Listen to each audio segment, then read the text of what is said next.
అయితే అబ్దుల్లా బేకి వీళ్ళని బాగ్దాద్‌లో అమ్మివేయాలన్న ఆలోచన ఉంటుంది కదా!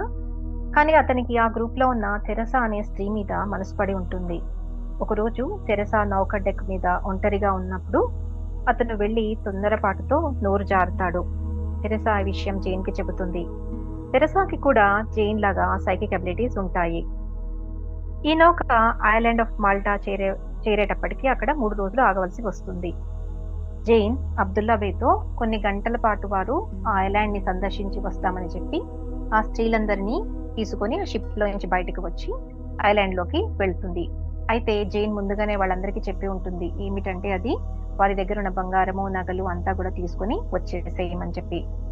అక్కడికి దగ్గరలో ఐలాండ్ ఆఫ్ గోజో ఉందని, అక్కడ గాడెస్ వర్షిప్ ఈ రోజుకి జరుగుతూ ఉందని, అక్కడ ఉన్న ప్రీస్టెస్ వారికి ప్రొటెక్షన్ ఇచ్చి వారిని వేరే షిప్ లో హోలీ ల్యాండ్ కి పంపించగలుగుతుంది అని జైన్ కి నమ్మకంగా ఉంటుంది.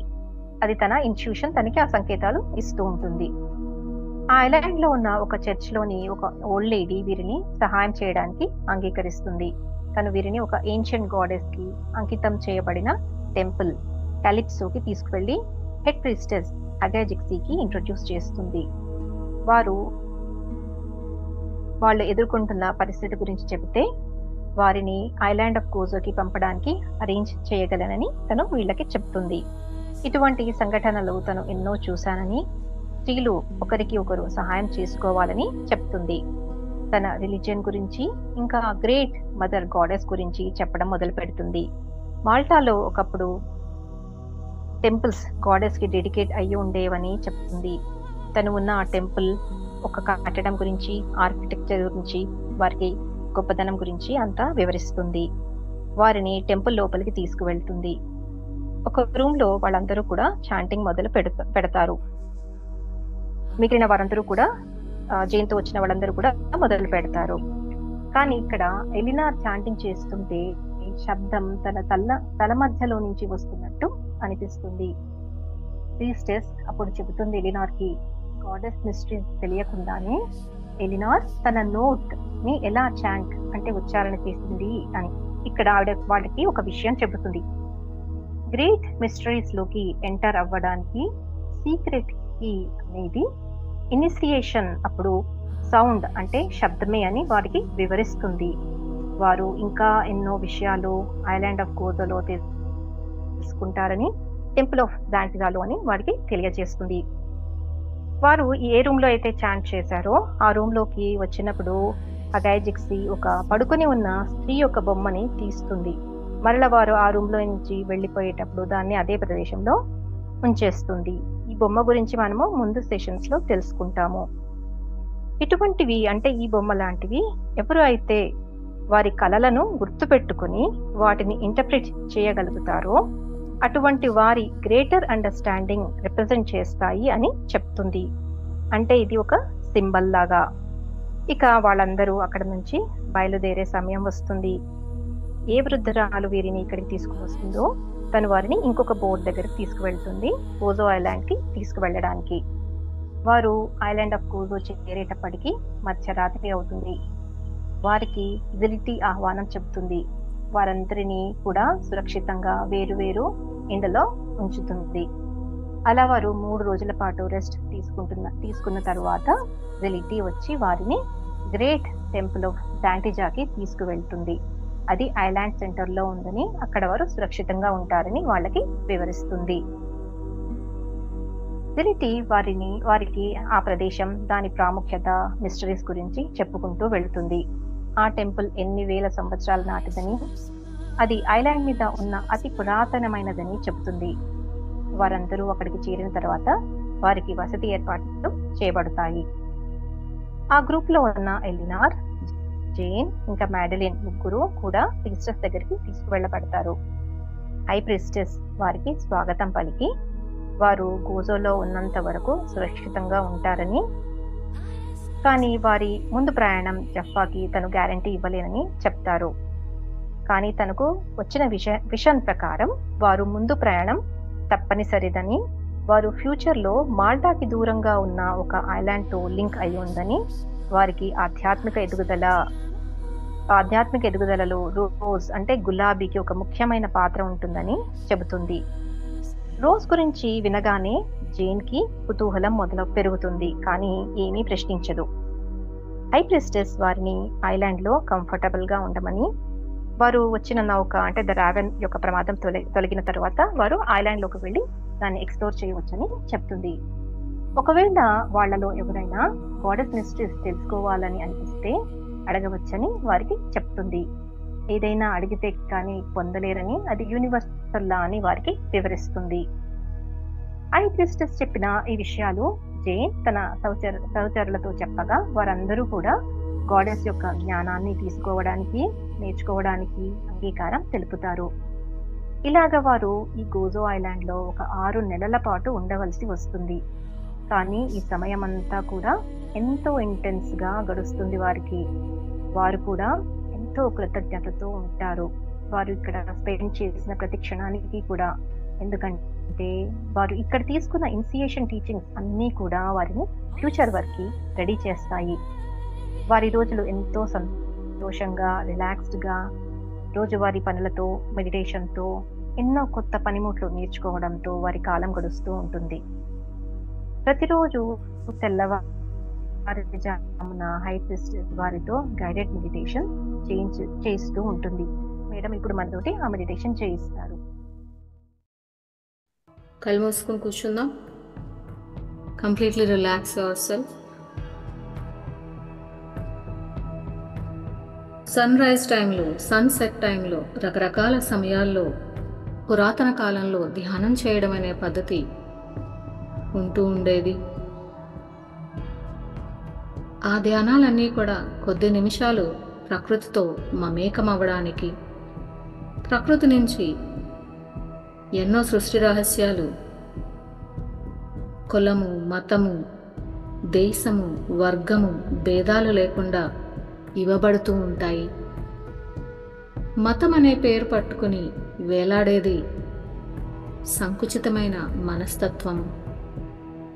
ఇలాంటి భావాలన్నీ కూడా, ఇలాంటి ఆలోచనలన్నీ కూడా ఇప్పుడు మనం చేయబోయే ధ్యానంలో విడుదల చేసేద్దాం.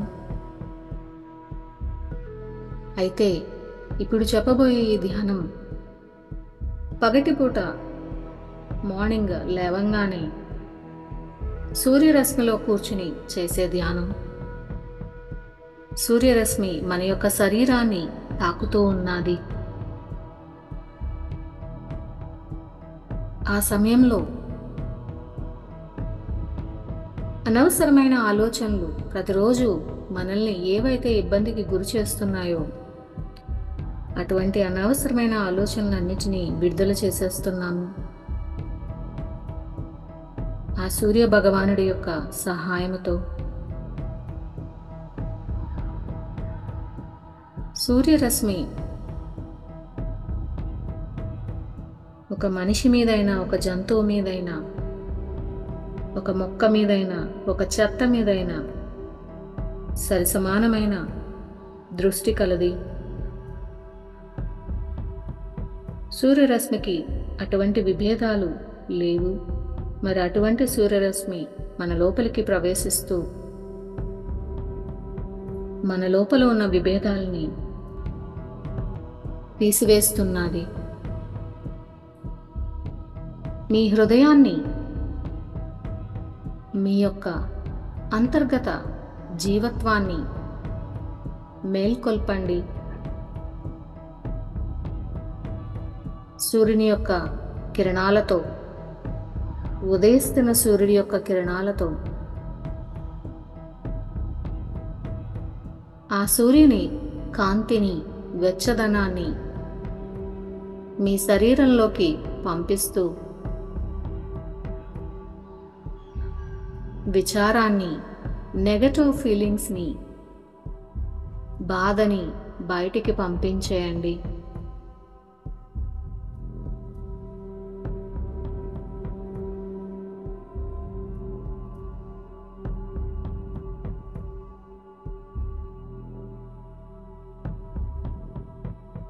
మనసును సంకుచితమైన స్వభావం నుండి సమిష్టి చైతన్యం దిశగా తీసుకువెళ్ళమని సూర్యుణ్ణి అడుగుతున్నాము.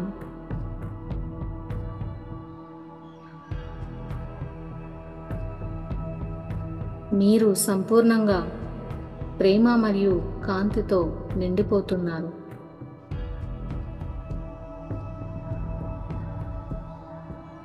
మీ సంపూర్ణత్వం అంటే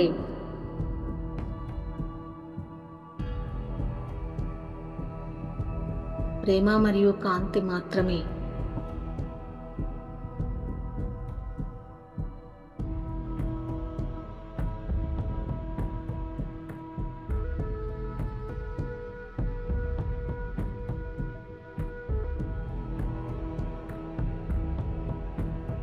ఓకే, నెమ్మదిగా 2 చేతులు తీసి కళ్ళ మీద వేసుకుని 5 సెకండ్స్ తర్వాత ఓపెన్ చేయండి.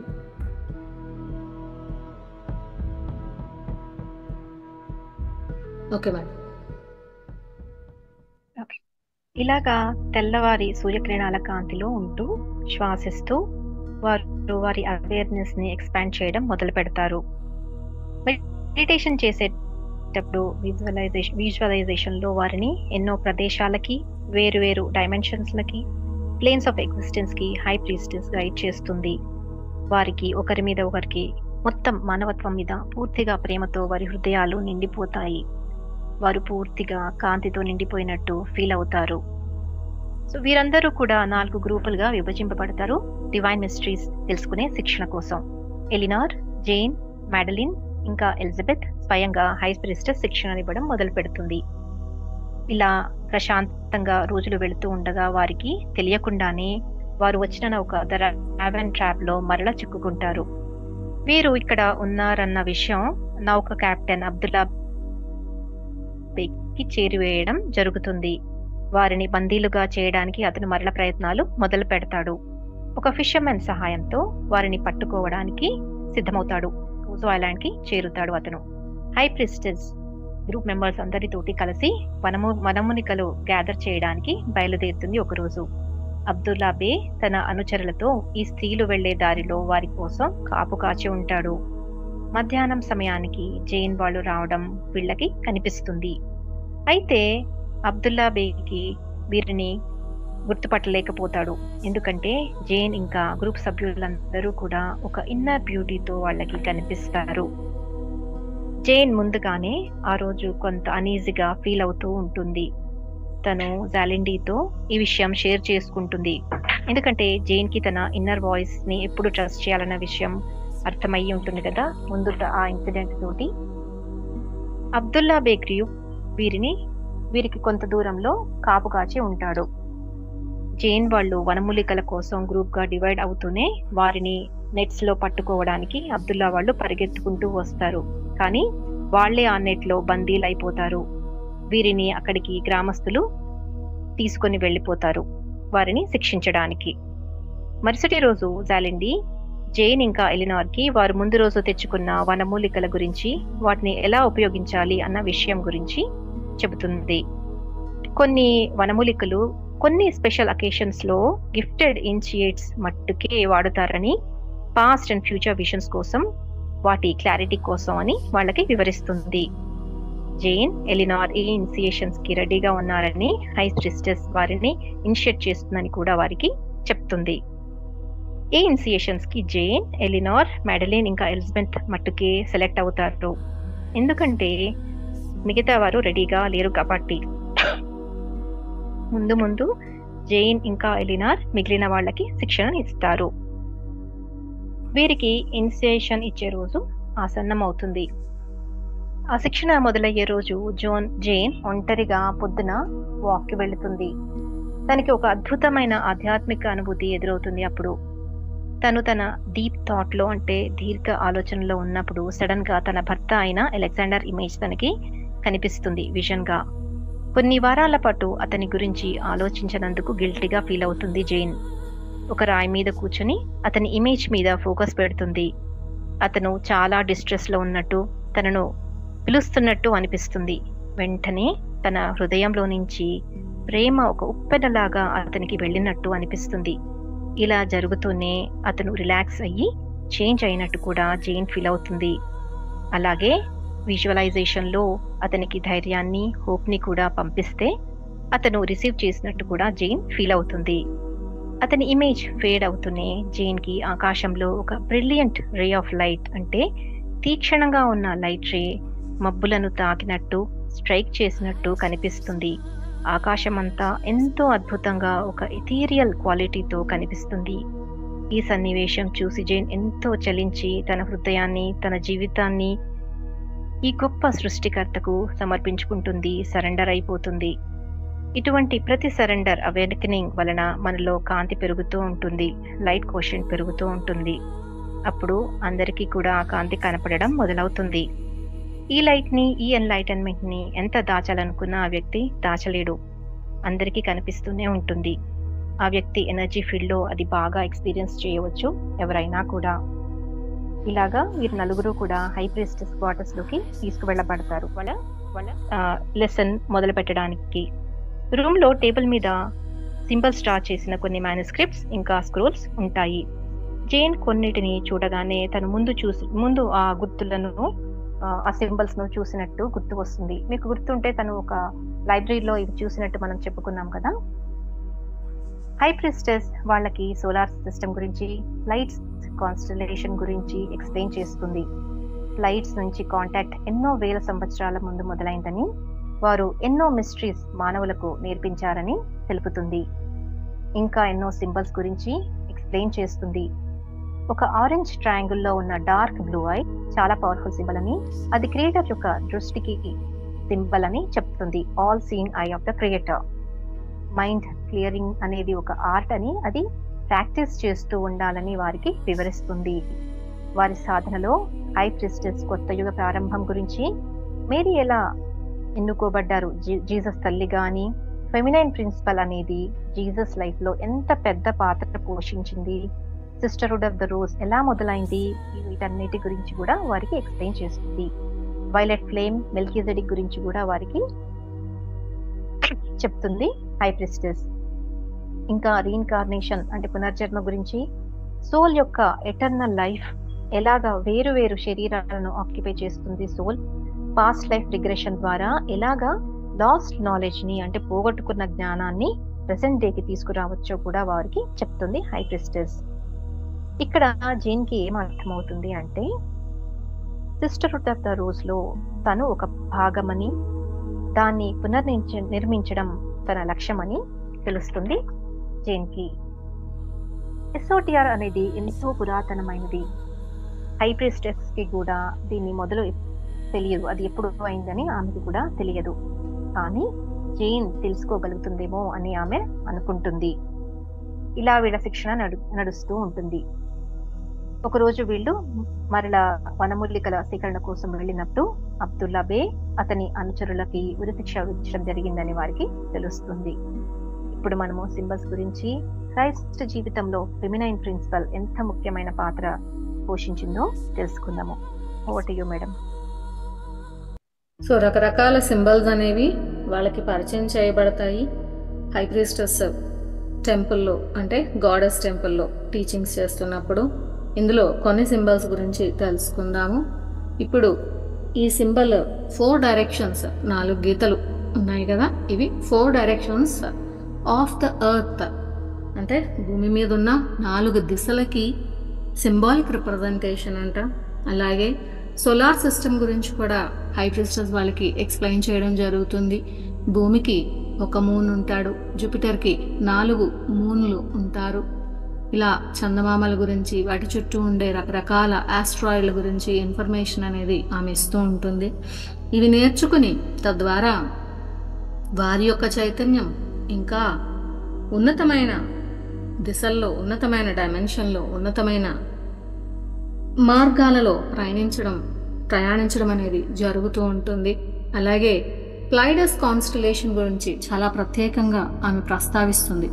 ఏమిటి ప్లైడస్ కాన్స్టలేషన్ అంటే, భూమికి అతి దగ్గరగా అంటే దాని అర్థం డిస్టెన్స్ విషయంలో కాదు, జీవన విధానంలోని, ఎనర్జీ విధానంలోని ఎక్కువగా ఇంటరాక్ట్ అయ్యేది ప్లైడస్ కాన్స్టలేషన్తోనే. వీరు భూమానవులతో ఇంటరాక్ట్ అవుతూ ఎన్నో యుగాల నుంచి ఇన్ఫర్మేషన్ అనేది భూమానవులకి ధ్యాన పద్ధతుల ద్వారా లేదు రకరకాల అన్లైటనింగ్ అండ్ అవేకనింగ్ పద్ధతుల్లో వీళ్ళు ఇవ్వడం అనేది జరుగుతున్నది. సో ప్లైడర్స్ని లేదా ప్లైడియన్స్ని సులువుగా మనం ధ్యానంలో మెసేజెస్ అడగడం అనేది చేయవచ్చు. వారి ద్వారా అద్భుతమైన విశ్వ సమాచారం అందించబడుతూ ఉంటుంది. అలాగే ఈ ఆల్ సేయింగ్ ఐ అనేది ఒక లైట్ ఫోర్సెస్ యొక్క సింబల్. అంటే సిస్టర్ ఆఫ్ ద రోజ్లో గాడెస్ ప్రిస్టెస్ అయిన హై ప్రిస్టెస్ చెప్పినట్టు మరి ఈ సింబల్ని డార్క్ ఎలా ఉపయోగించారంటే ఈ పిరమిడ్ని ఇక్కడ బ్రేక్ చేసి, అంటే ఆరెంజ్ పిరమిడ్లో బ్లూ కలర్ ఐ అనేది ఉంటుంది. ఇది యాక్చువల్గా కంప్లీట్గా పిరమిడ్ ఉంటే అది పవర్ఫుల్ సింబల్. మరి చాలాసార్లు చెప్పుకున్నాం కదా, లైట్ యొక్క సింబల్స్ని కాపీ కొడుతూ వాటిని డిస్టార్ట్ చేస్తూ కొంచెంగా వక్రీకరిస్తూ లైట్ ఎనర్జీని డార్క్ కింద మార్చేసుకోవడం అనేది ఈ చీకటి జీవులకి పెట్టింది పేరు.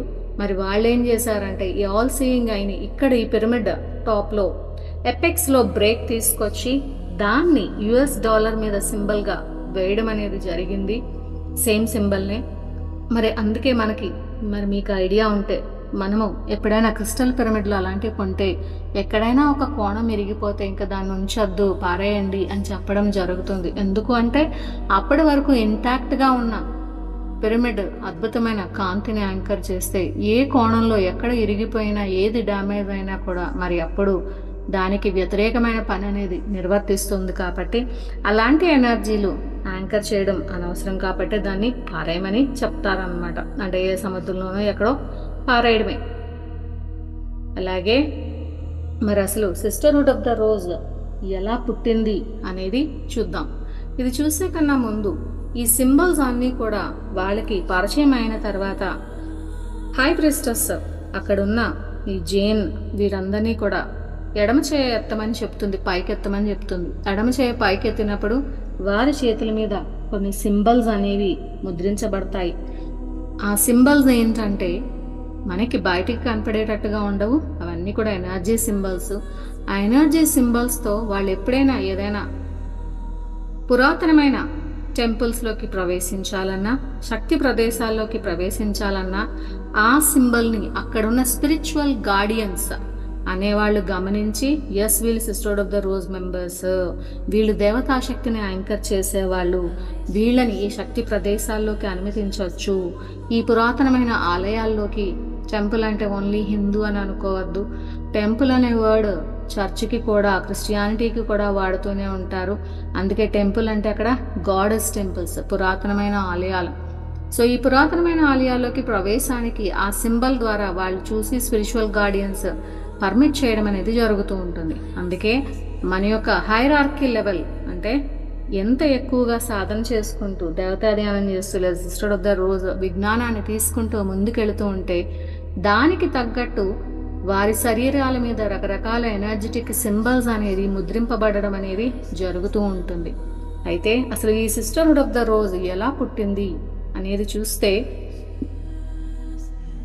మదర్ మేరీ యొక్క సింబల్ రోజ్, గులాబీ అనేది మదర్ మేరీ సింబల్. అలాగే జెరూసలేం కింగ్ అయిన ప్రీస్ట్ మెల్కీజెడెక్ దీనికి మూల కారణం.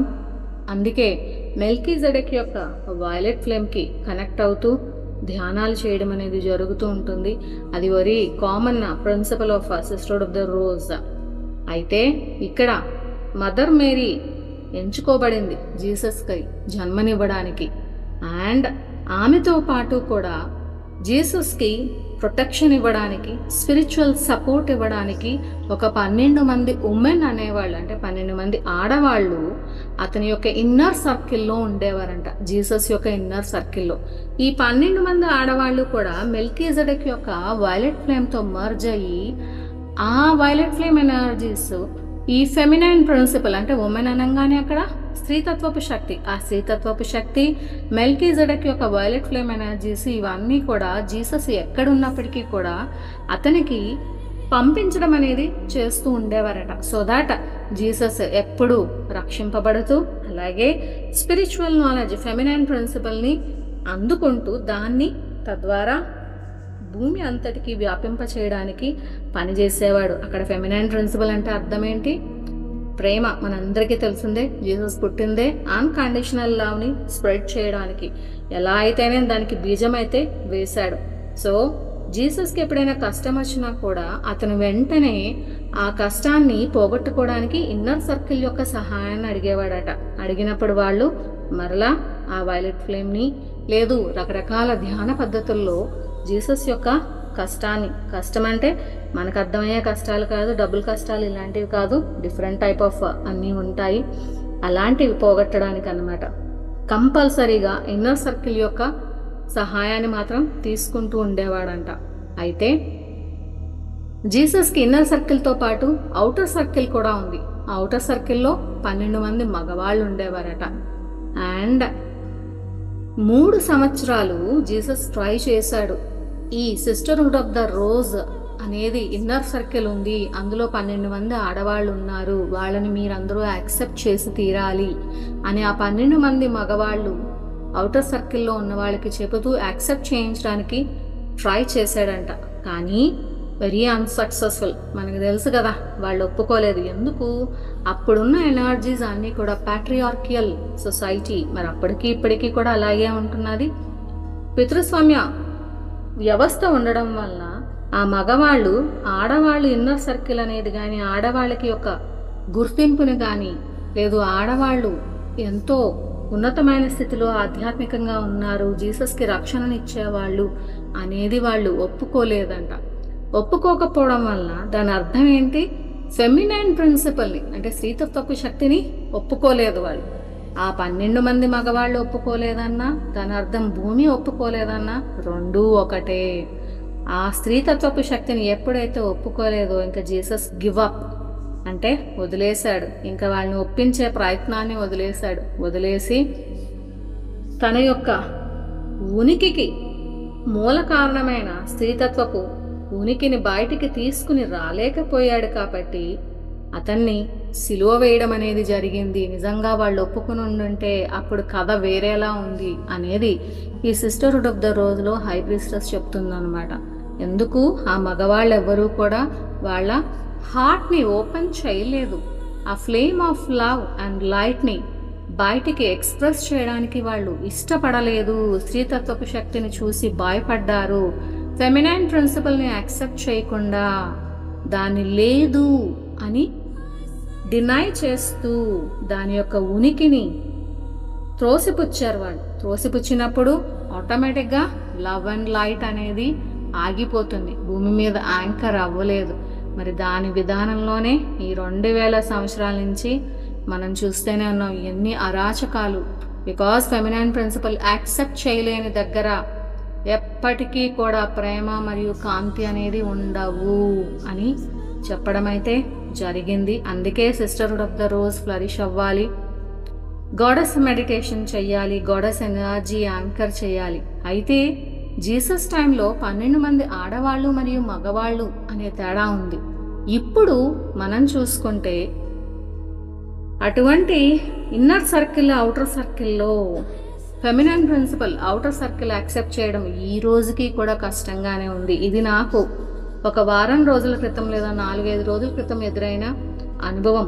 అవుటర్ సర్కిల్ పీపుల్ ఎవరైతే దేవతా ధ్యానం చెయ్యరో, దేవతాశక్తిని యాంకర్ చేయరో, స్పిరిచువాలిటీలో ఉన్నప్పటికీ కూడా వాళ్ళు ఇన్నర్ సర్కిల్ని ఒప్పుకోలేదు. ఇన్నర్ సర్కిల్లో జరిగే సెరమనీల్ని ఒప్పుకోకపోవడం అనేది జరిగింది. మరి ఈ రోజుకి కూడా అలాగే ఉంది పరిస్థితి. కాకపోతే ఈరోజు ఇన్నర్ సర్కిల్ స్ట్రాంగ్ అయి తీరాలి. ఎందుకంటే అప్పుడు వేరు ఇప్పుడు వేరు. మనకి ఇప్పుడు ఎన్నో ధ్యానాలు తెలుసు. భూమి మీద ఎనర్జీస్ కూడా జీసస్ ఉన్నప్పటికన్నా ఇప్పుడు ఎన్నో 100,000 రెట్లు ఫెమినైన్ ప్రిన్సిపల్ని సపోర్ట్ చేస్తూ ఉన్నాయి. కాబట్టి ఇన్నర్ సర్కిల్ ప్రేమ మరియు కాంతిని ఎక్స్ప్రెస్ చేస్తూ బయటకి ఇస్తూ డెఫినెట్గా ఇన్నర్ సర్కిల్ స్ట్రాంగ్గా నిలబడి ఫెమినైన్ ప్రిన్సిపల్ని యాంకర్ చేయాల్సిన అవసరం అయితే ఉన్నది. అది చేయగల సత్తా కూడా ఉంది ఇన్నర్ సర్కిల్కి. Thank you.